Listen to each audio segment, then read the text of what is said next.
दोस्तों स्वागत है आपका अपने YouTube channel S for study में। दोस्तों जी हाँ, आज हम आपके लिए लाए हैं मध्य प्रदेश की जलवायु। दोस्तों मध्य प्रदेश की जलवायु, उससे संबंधित जो संपूर्ण जलवायु के बारे में लाए हैं। दोस्तों इस वीडियो को देख के एक भी क्वेश्चन आपके इस वीडियो से बाहर नहीं जाएगा।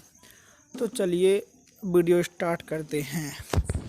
चलिए दोस्तों, तो बिना टाइम गंवाए वीडियो स्टार्ट करते हैं। दोस्तों जलवायु क्या कहलाती है, पहला क्वेश्चन आपको ये बताते हैं हम। दोस्तों किसी भी क्षेत्र में लंबे समय तक पाई जाने वाली ताप, वर्षा, वायु, आर्द्रता आदि की मात्रा, अवस्था तथा गति की औसत रूप में पाया जाना वहाँ की जलवायु कहलाती है। दोस्तों किसी भी क्षेत्र में लंबे समय तक पाई जाने वाली ताप, वर्षा, वायु, आर्द्रता आदि की मात्रा, अवस्था तथा गति की औसत रूप में पाया जाना वहाँ की जलवायु कहलाती है। दोस्तों अगला मुख्य बिंदु है, मध्य प्रदेश में मानसूनी जलवायु पाई जाती है। दोस्तों क्या होता है कि मध्य प्रदेश में कौन सी जलवायु, दोस्तों मध्य प्रदेश में मानसूनी जलवायु पाई जाती है। ऐसा भी क्वेश्चन पेपर में बन सकता है कि मध्य प्रदेश में कौन सी जलवायु पाई जाती है। दोस्तों सही उत्तर लगाना है आपको, मानसूनी जलवायु। तो चलिए अब आगे बढ़ते हैं। दोस्तों अगला जो मुख्य बिंदु है दोस्तों वह है कि जलवायु के आधार पर मध्य प्रदेश को 4 भागों में बांटा गया है। दोस्तों जलवायु के आधार पर मध्य प्रदेश को 4 भागों में बांटा गया है। दोस्तों पहला भाग है उत्तर का मैदान। दोस्तों पहला भाग है जो है उत्तर का मैदान। दोस्तों इसमें बुंदेलखंड, मध्य भारत, रीवा, पन्ना का पठार शामिल है। समुद्र से दूर होने के कारण यहाँ पर गर्मी में बहुत अधिक गर्मी तथा ठंड में बहुत ठंड पड़ती है। दोस्तों ये जो मुख्य बिंदु दोस्तों इनको थोड़ा गौर कर लीजिएगा आप, या हमारी जो ऑडियो दोस्तों उसको थोड़ा आंख बंद करके ध्यान सुनिए, आपको हूबहू याद हो जाएगा। अब चलिए आगे बढ़ते हैं। दोस्तों आप कहें तो इसको फिर से पढ़ देते हैं। दोस्तों उत्तर का मैदान, इसमें बुंदेलखंड, मध्य भारत, रीवा, पन्ना का पठार शामिल है। समुद्र से दूर होने के कारण यहाँ पर गर्मी में अधिक गर्मी तथा ठंड में अधिक ठंड पड़ती है। अब चलिए अगला जो भाग है दोस्तों क्या है, जलवायु के आधार पर मध्य प्रदेश को 4 भागों में बांटा गया है। दोस्तों पहला भाग हमने आपको बता दिया है। चलिए अगला भाग बताते हैं। अगला भाग है मालवा का पठार। दोस्तों यहाँ की जलवायु सम पाई जाती है, अर्थात यहाँ पर ना तो ग्रीष्म ऋतु में अधिक गर्मी और ना शीत ऋतु में अधिक सर्दी पड़ती है। दोस्तों इसका सीधा अर्थ है कि यहाँ ना तो ज़्यादा गर्मी पड़ती है और ना ही अधिक ठंड पड़ती है। दोस्तों बुंदेलखंडी भाषा में आपको बता रहे हैं कि यहाँ पे कुछ भी हो जाए, ना अधिक गर्मी पड़ेगी और ना ही अधिक ठंड पड़ेगी। अब चलिए आगे बढ़ते हैं। दोस्तों आगे का बताते हैं आपको। चलिए दोस्तों अगला भाग है विंध्य का पहाड़ी प्रदेश। दोस्तों जो विंध्य का पहाड़ी प्रदेश है इसमें अधिक गर्मी नहीं पड़ती और ठंड में भी साधारण ठंड पड़ती है। विंध्याचल पर्वत का क्षेत्र सम जलवायु क्षेत्र है। पचमढ़ी, अमरकंटक आदि इसके अंतर्गत आते हैं। दोस्तों विंध्य का जो पहाड़ी क्षेत्र है इसमें अधिक गर्मी नहीं पड़ती है और ठंड में भी साधारण ठंड पड़ती है। विंध्याचल पर्वत का क्षेत्र सम जलवायु क्षेत्र है। पचमढ़ी, अमरकंटक आदि इसके अंतर्गत आते हैं। दोस्तों यह जो था वो तीसरा भाग था। अब चलिए लास्ट और अंतिम चौथा भाग आपको बताते हैं। चौथा भाग है नर्मदा की घाटी। यहाँ की मानसूनी जलवायु है। गर्मी में अधिक गर्मी तथा ठंड में साधारण ठंड पड़ती है। इसके निकट कर्क रेखा गुजरती है। दोस्तों यह जो मुख्य है दोस्तों कि दोस्तों नर्मदा है, दोस्तों इसके निकट कर्क रेखा गुजरती है। दोस्तों क्या है, आज जो अभी जो पूरा बाहर लॉकडाउन है दोस्तों, इसके तहत सभी लोग घरों में हैं और शाम के टाइम घर से बाहर आ जाया करते हैं, जिससे थोड़ा दोस्तों शुरू हो रहा है। आशा करता हूँ कि आपको सही वॉइस हमारी आ रही होगी। अब चलिए अगले बिंदु तो बढ़ते हैं। दोस्तों आपने दोस्तों चारों भागों को देख लिया है। आप अगर चाहे तो इसका स्क्रीनशॉट भी ले सकते हैं और आपकी डिमांड पर हम दोस्तों इसकी PDF भी उपलब्ध करा देंगे आपको। अब चलिए अगले बिंदु की ओर बढ़ते हैं।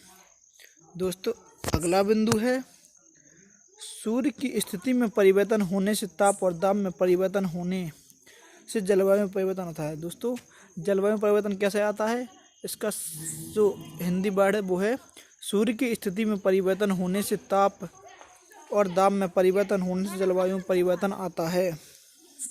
चलिए अगला बिंदु बताते हैं। सूर्य का उत्तरायण होना 21 मार्च और 23 सितंबर को सूर्य भूमध्य रेखा पर लंबवत चमकता है और इसी स्थिति में दिन रात बराबर होते हैं। दोस्तों दंडात कब बराबर होते हैं?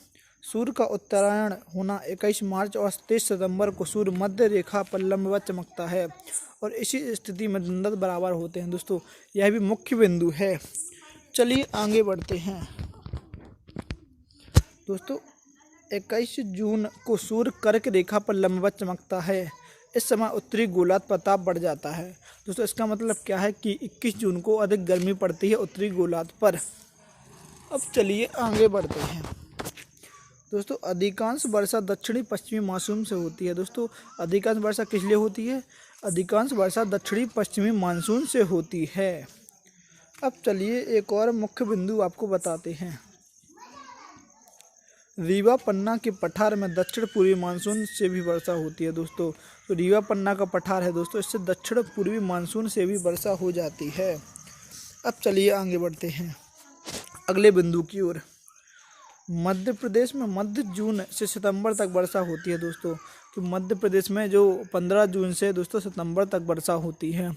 दोस्तों हम डेली आपके लिए मध्य प्रदेश के कुछ वीडियो बनाते हैं और हाँ साइंस के भी पार्ट बनाते हैं दोस्तों, तो प्लीज़ हमारे चैनल को विजिट कीजिएगा और सब्सक्राइब करना ना भूलें। दोस्तों हम आपको यकीन दिला सकते हैं कि हमारे चैनल को आपको वीडियो देखेंगे तो आपको बहुत ही ज़्यादा लाभ होगा। चलिए दोस्तों वो तो आपके ऊपर डिपेंड करता है कि आपको क्या अच्छा लगता है। दोस्तों हमसे भी अच्छे भी यूट्यूबर हैं जो काफ़ी अच्छी वीडियो बनाते हैं। चलिए अब आगे बढ़ते हैं। दोस्तों एक क्वेश्चन भी काफ़ी ज़्यादा मोस्ट है। सबसे अधिक वर्षा पचमढ़ी में 199 सेंटीमीटर होती है। दोस्तों तो मध्य प्रदेश में सबसे अधिक वर्षा दोस्तों पचमढ़ी में होती है। 199 सेंटीमीटर तक वहाँ पर वर्षा होती है। चलिए दोस्तों अगला जो मुख्य बिंदु है वह आपको बताते हैं। सबसे कम वर्षा भिंड में होती है। दोस्तों 55 सेंटीमीटर वर्षा भिंड में होती है। दोस्तों यह जो क्वेश्चन डायरेक्ट आपके पेपर में आ सकता है, तो आपको कोई भी टेंशन लेने की ज़रूरत नहीं है, हमने आपको बता दिया है। दोस्तों यहाँ से यहाँ तक काफ़ी मोस्ट क्वेश्चन है, डायरेक्ट आपकी परीक्षा में आ सकते हैं। सबसे कम वर्षा दोस्तों भिंड में होती है 55 सेंटीमीटर। चलिए अगला, प्रदेश में औसत वर्षा 112 सेंटीमीटर होती है। दोस्तों यह क्वेश्चन दोस्तों डायरेक्ट आपकी परीक्षा में आ सकता है कि प्रदेश में कितने सेंटीमीटर वर्षा होती है। दोस्तों तो इसका सही और राइट आंसर है 112 सेंटीमीटर। अपने मध्य प्रदेश में औसत वर्षा 112 सेंटीमीटर होती है। अब चलिए अगले बिंदु की ओर बढ़ते हैं। अगला बिंदु है 75 सेंटीमीटर से कम वर्षा का क्षेत्र पश्चिमी क्षेत्र कहलाता है। दोस्तों 75 सेंटीमीटर से कम वर्षा का क्षेत्र पश्चिमी क्षेत्र कहलाता है। और दोस्तों अब एक बिंदु और देख लेते हैं। 75 सेंटीमीटर से अधिक वर्षा का क्षेत्र पूर्वी क्षेत्र कहलाता है। दोस्तों यह तो आप सीधे से याद कर सकते हैं कि 75 से कम पश्चिमी और 75 से अधिक दोस्तों पूर्वी क्षेत्र कहलाता है। दोस्तों इसमें भी आपको कोई प्रॉब्लम नहीं आना चाहिए याद करने में। दोस्तों क्या है, हम ट्रक से संबंधित क्वेश्चन आपको इसलिए नहीं बताते हैं क्योंकि ट्रक आप कुछ समय बाद भूल जाओगे दोस्तों, लेकिन आप जो अपने मन से दोस्तों याद कर लिया तो आप इसको नहीं भूलोगे। और दोस्तों अगर आप वीडियो सुबह से देखते हैं तो आपको ज़्यादा लाभकारी सिद्ध होगी, क्योंकि सुबह हमारा मन जो है काफ़ी शांत रहता है, इसलिए तब हम ज़्यादा याद कर सकते हैं। तो सुबह से 2 मिनट उठ के आप ठंडी शुद्ध वातावरण में दोस्तों 2 मिनट मेडिटेशन कीजिए, आपको ज़्यादा लाभ होगा। चलिए अब अगले बिंदु की ओर बढ़ते हैं। दोस्तों अपना बिंदु जो अगला बिंदु है दोस्तों वह है पूर्वी क्षेत्र में वर्षा का औसत 140 सेंटीमीटर से लगभग है, जबकि प्रदेश का पश्चिमी क्षेत्र में वर्षा का औसत 75 सेंटीमीटर है। तो दोस्तों पूर्वी क्षेत्र दोस्तों जो वर्षा का औसत 140 सेंटीमीटर के लगभग है, जबकि पश्चिमी क्षेत्र तो हमको पहले ही बता चुके कि 75 सेंटीमीटर है। चलिए आगे बढ़ते हैं। 23 सितंबर से सूर्य दक्षिणायन होता है, अर्थात सूर्य दक्षिण गोलार्ध की ओर बढ़ने लगता है, फलता ताप बढ़ता है। दोस्तों इसका सीधा सा मतलब है कि सितंबर के बाद जो सूर्य दक्षिण ओर बढ़ता है अर्थात सूर्य गोलार्ध की ओर बढ़ता है अर्थात फलता ताप बढ़ता है।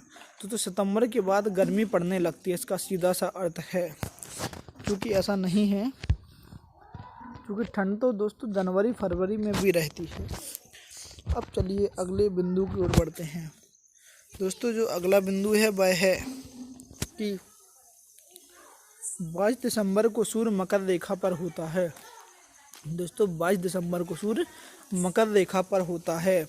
इससे दक्षिणी गोलार्ध पर बहुत ताप बढ़ जाता है और उत्तरी गोलार्ध पर ताप कम हो जाता है, जिससे गर्मी और सर्दी की मात्रा बढ़ जाती है। दोस्तों 22 दिसंबर को सूर्य मकर रेखा पर होता है, जिससे दक्षिणी गोलार्ध पर ताप बहुत बढ़ जाता है और उत्तरी गोलार्ध पर ताप कम हो जाता है, जिससे गर्मी और सर्दी की मात्रा अधिक होती है। चलिए अगले बिंदु की ओर बढ़ते हैं। दोस्तों मध्य प्रदेश में ऋतु संबंधित आंकड़े एकत्रित करने वाली वेधशाला इंदौर में है। दोस्तों यह भी काफ़ी मोस्ट बिंदु है कि मध्य प्रदेश में ऋतु संबंधी आंकड़े एकत्रित करने वाली वेधशाला इंदौर में है। चलिए अगले पॉइंट की ओर बढ़ते हैं। कर्क रेखा मध्य प्रदेश के मध्य से गुजरती है। दोस्तों कर्क रेखा मध्य प्रदेश के मध्य से गुजरती है। चलिए एक पॉइंट और देखते हैं। प्रदेश के विंध्य क्षेत्र में अरब सागर एवं बंगाल की खाड़ी दोनों मानसूनों से वर्षा होती है। दोस्तों प्रदेश के जो विंध्य क्षेत्र हैं उसमें अरब सागर एवं बंगाल की खाड़ी दोनों मानसूनों से वर्षा होती है। चलिए अगला क्वेश्चन। सर्वाधिक तापमान गंज बसौदा में 48.7 मापा गया है। दोस्तों सर्वाधिक तापमान जो अभी तक प्रदेश में हुआ है वह है गंज बसौदा में 48.7। और दोस्तों मध्य प्रदेश का औसत ताप 21 सेंटीग्रेड आंका गया है। दोस्तों मध्य प्रदेश का औसत ताप है 21 सेंटीग्रेड है। चलिए दोस्तों आगे बढ़ते हैं। सबसे कम तापमान शिवपुरी का मापा गया है। दोस्तों सबसे कम तापमान शिवपुरी का मापा गया है। चलिए आगे बढ़ते हैं। शीत ऋतु में अधिकतम सूखा रहता है। दोस्तों शीत ऋतु में अधिकतम सूखा रहता है। चलिए दोस्तों अगला बिंदु है। मध्य प्रदेश की जलवायु को उष्णकटिबंधीय स्वरूप प्रदान करने के लिए प्रदेश के मध्य से गुजरने वाली कर्क रेखा उत्तरदायी है, जबकि दक्षिण पश्चिम मानसून से प्राप्त होने वाली वर्षा इसे मानसूनी जलवायु को स्वरूप प्रदान करती है। दोस्तों चलिए फिर से एक बार इस पॉइंट को हम दोहरा देते हैं। प्रदेश की जलवायु को उष्णकटिबंधीय स्वरूप प्रदान करने के लिए प्रदेश के मध्य से गुजरने वाली कर्क रेखा उत्तरदायी है, जबकि दक्षिण पश्चिमी मानसून से प्राप्त होने वाली वर्षा इसे मानसूनी जलवायु का स्वरूप प्रदान करती है। चलिए थोड़ा और देख लेते हैं। दोस्तों चलिए थोड़ा और देख लेते हैं। मध्य प्रदेश में जलवायु क्षेत्र पर एक नज़र। चलिए यहाँ पर जलवायु क्षेत्र दिया हुआ, वहाँ पर जलवायु विशेषता। दोस्तों पहली है विंध्य पर्वतीय क्षेत्र। दोस्तों विंध्य पर्वतीय क्षेत्र ग्रीष्म ऋतु कम गर्म तथा शीत ऋतु साधारण ठंडी। दोस्तों इसका आप स्क्रीनशॉट भी ले सकते हैं। दोस्तों मालवा का पठार ग्रीष्म ऋतु सामान्य गर्म तथा शीत ऋतु सामान्य ठंडी। बघेलखंड का पठार ग्रीष्म ऋतु अधिक गर्म तथा शीत ऋतु सामान्य ठंडी। और नर्मदा घाटी ग्रीष्म ऋतु अत्यधिक गर्म तथा शीत ऋतु साधारण ठंडी रहती है। चलिए अगला और लास्ट। उत्तर का मैदान ग्रीष्म ऋतु अधिक गर्म तथा शीत ऋतु अधिक ठंडी। दोस्तों अगर आपको हमारी वीडियो अच्छी लगी हो तो प्लीज़ चैनल को सब्सक्राइब कीजिएगा और वीडियो को लाइक करना ना भूलें। हम ऐसे ही लेटेस्ट वीडियो आपके लिए लाते रहेंगे। धन्यवाद दोस्तों वीडियो को एंड तक देखने के लिए।